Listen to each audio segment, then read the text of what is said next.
the U.S. intelligence chief has promised to explain why Russia allegedly meddled in the U.S. presidential election.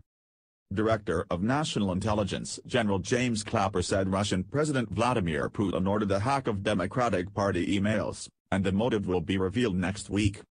Russia has denied involvement, but the U.S. has announced sanctions against Russian officials.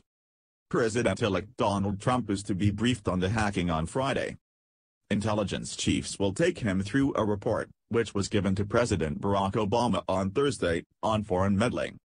An unclassified version will be made public next week. Top U.S. intelligence officials gave testimony on Thursday to the Senate Armed Services Committee investigating the alleged interference. In their assessment, Moscow interfered to help Mr. Trump, the Republican candidate, beat Democrat Hillary Clinton. Asked by a congressman if they will ascribe a motivation to Putin, Mr. Clapper replied, "Yes, we will ascribe motivation." Mr. Clapper described the Russian efforts as a multifaceted campaign, which featured classical propaganda, disinformation, and fake news. In joint testimony prepared for the hearing, officials said Russia had an advanced cyber program that posed a major threat to a wide range of U.S. interests. Russia is a full-scope cyber actor that poses a major threat to U.S. government, military, diplomatic, commercial and critical infrastructure, the testimony said.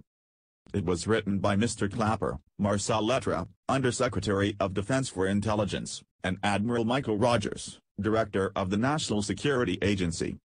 Senator McCain, in opening the session, reminded the panel that they were not there to question the outcome of the presidential election.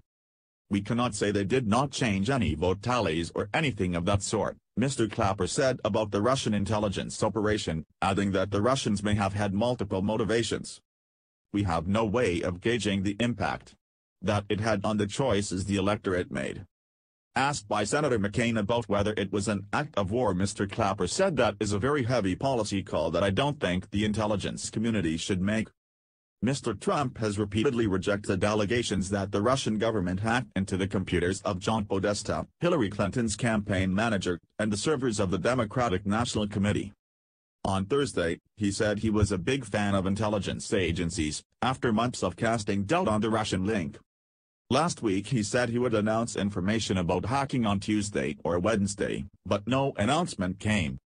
The Department of Homeland Security in late December released a declassified report to bolster accusations that the Russian government deliberately sought to aid the New York real estate mogul's candidacy. The Obama administration also expelled 35 Russian diplomats from the U.S. and closed 2 compounds said to be used by Russian intelligence. But Senator Lindsey Graham told the Senate committee that President Obama had not gone far enough with his response. "It is time not to throw pebbles but to throw rocks," he said. Also on Thursday, the Trump team told U.S. media the president-elect would pick former Indiana Senator Dan Coats for Mr. Clapper's replacement as Director of National Intelligence.